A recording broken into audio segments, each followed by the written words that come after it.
بسم اللہ الرحمن الرحیم۔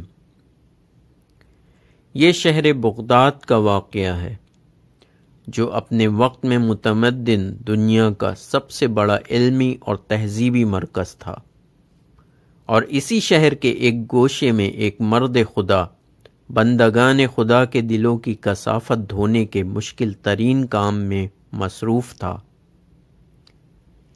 ایک دن ایک شخص درویش کی خانقاہ میں حاضر ہوا۔ درویش نے حسب معمول مہمان کی تواضع کی اور پھر پوچھا، میرے بھائی تم کہاں سے آ رہے ہو؟ جواب میں اس شخص نے کہا، میں حج بیت اللہ کی سعادت حاصل کر کے آپ کی خدمت میں حاضر ہوا ہوں تاکہ شیخ کی روحانی برکات سے فیض یاب ہو سکوں۔ جو شخص اللہ کی بارگاہ میں حاضر ہو چکا ہو اسے ایک انسان کے پاس آنے کی کیا ضرورت ہے؟ درویش نے اپنے عقیدت مند کو ٹوکتے ہوئے کہا، جو ذات اقدس اپنے ایک ایک بندے کی کفیل ہو اس نے تمہیں بھی محروم نہیں رکھا ہوگا۔ اس شخص نے درویش کی بات سنی مگر اپنی ضد پر قائم رہا۔ شیخ، مجھے آپ کا فیض صحبت درکار ہے، میں بڑی توقعات لے کر حاضر ہوا ہوں، برائے خدا آپ مجھے مایوس نہ کیجیے گا۔ درویش نے کچھ دیر کے لیے سکوت اختیار کیا، پھر اس شخص کو مخاطب کرتے ہوئے کہا، جب سے تم حج کے لیے گھر سے نکلے ہو کیا تم نے گناہوں سے بھی اجتناب کیا ہے؟ اس شخص نے نفی میں جواب دیا۔ درویش نے کہا، اس کا مطلب ہے تم سفر میں نہیں تھے۔ پھر اس شخص سے پوچھا، سفر کے دوران جب تم رات گزارنے کے لیے سرائے میں ٹھہرے تو کیا تم نے کوئی مقام قرب طے کیا؟ اس شخص نے بڑی حیرت سے درویش کی طرف دیکھا اور نفی میں اپنے سر کو جنبش دی۔ درویش نے تعسف آمیز لہجے میں کہا، اس کا مفہوم یہ ہے کہ تم نے منزل بمنزل سفر طے نہیں کیا۔ اس کے بعد درویش نے اس شخص سے ایک اور سوال کیا، پھر جب تم نے احرام باندھا تو اپنے سابقہ لباس کے ساتھ ساتھ انسانی کمزوریوں مثلا خود بینی، بغض، حسد، حرص و طمع کو بھی اپنے آپ سے دور کیا یا نہیں؟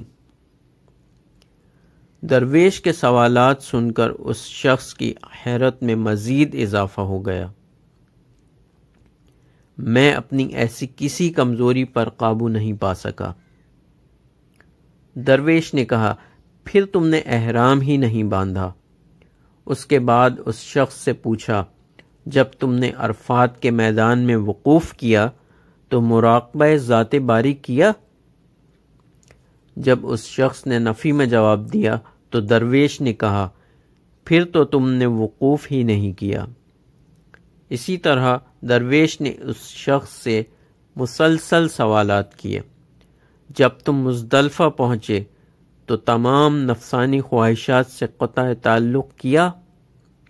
جب تم نے خانہ کعبہ کا طواف کیا تو جمال ذاتی باری کا مشاہدہ کیا؟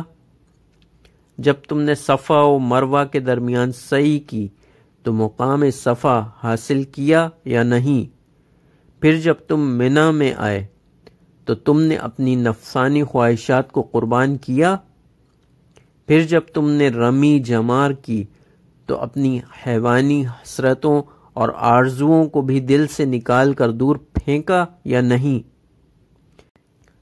وہ شخص ہر سوال کا جواب نفی میں دیتا رہا تو درویش نے کسی تکلف کے بغیر کہا، میرے بھائی تم نے سرے سے حج ہی نہیں کیا، واپس جاؤ اور دوبارہ اس طرح حج کرو جیسے میں نے تمہیں بتایا ہے تاکہ تم مقام ابراہیمی تک پہنچنے کی سعادت حاصل کر سکو۔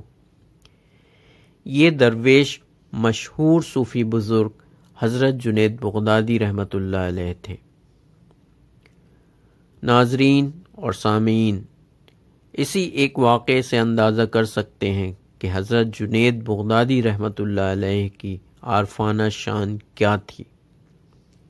یہ ویڈیو اگر آپ کو پسند آئی ہے تو لائک کریں، شیئر کریں اور ہمارے چینل HM کے وائس کو سبسکرائب کریں، ساتھ ہی گھنٹی کے نشان کو بھی دبا دیں تاکہ آگے آنے والی تمام ویڈیو کا نوٹیفیکیشن آپ کو وقت پر مل جائے۔